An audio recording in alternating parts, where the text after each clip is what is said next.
So what's on your mind today, man? All is well. Just came back from China and Japan. Okay. My first visits over there speaking with the African China community. and Japan? And Japan. Really? I spent a week in Japan, Tokyo and Nagoya. Okay. And then they flew me. Dope. Yeah, Tokyo's dope Nagoya too. is dope. I really enjoyed it.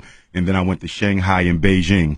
It was bittersweet. Sweet because it was good seeing African people in a different setting from America. Okay, I had never been to China. So it was very good to see that. The bitter side is the fact that we're not treated well over there. I'm not Really? surprised at that. What you mean? But I was taken aback by the extent to which racism is practiced against blacks in China openly. Really? So in America, we have a civil rights culture. So racism, you have to tuck it under. Has to be covert. It has to be covert. Yeah. And China is very much So, like, overt. what- There were certain nightclubs that we couldn't go into. Really? Oh, yeah. And they will tell you no black people are allowed here. What? There's certain sections of certain neighborhoods you can't live in. So, for example, if they don't want you in a certain section in Brooklyn, they will just use clever real estate tactics to keep you out. Absolutely. Okay, i.e. your credit ain't good enough or the bank didn't approve your loan. They don't have to Or do it's that not in for rent China. anymore. Exactly. They're They'll- direct with it. They're direct with it. We don't want black people here. Oh, without question. And the irony is what? Africa is rolling out the red carpet for China. I mean, they're taking over the Caribbean. They're taking over They've Africa. never taken over the Caribbean. They're all in South Africa. In fact, Mandarin is now an official language in the Republic of South Africa. Zulu isn't. Xhosa isn't. So the indigenous languages are not taught in the school, but Mandarin is. That speaks to the influence of China, but they don't roll out the red carpet for us in China. We're the first to build every civilization everywhere. So I don't care if you're in Mexico, if you're in Europe. Who were the first Europeans? The Grimaldis of Africa, who migrated 20 to 40,000 years ago, and in the process of climatology, lost the pigmentation, the deep pigmentation that we have. So no matter where you go, we were the first people there. Is there any place in the world we can go and not experience racism?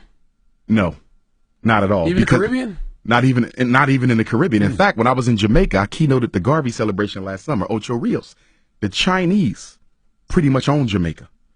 I mean, the Jamaican government is giving them concessions, land concessions. They're building hotels, beach resorts. They're building 2 schools for the Jamaicans. And what the Jamaicans have to give them in turn is the right to certain lands, the right to certain waterways. And if it doesn't stop, Jamaica, ironically, the land of Marcus Garvey and Bob Marley, will be the first Chinese colony in the Caribbean. Wow. It's getting bad. And you know why it's happening? Because the black bourgeoisie leadership in both Africa and the Caribbean, they don't have to live with the consequences of the economic decisions they make. So if I'm the president of Jamaica, okay, and China says, listen, we're going to give you $1 million in retirement. We're going to build you a retirement home, but we want this, this, and this.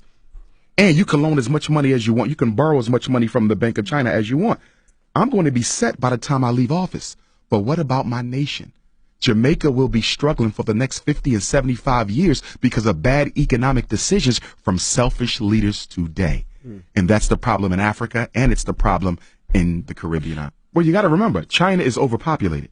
So it's always looking for opportunities to dump some of its excess population. Right. And you know what's so sad? Chinese will come to South Africa poor with nothing.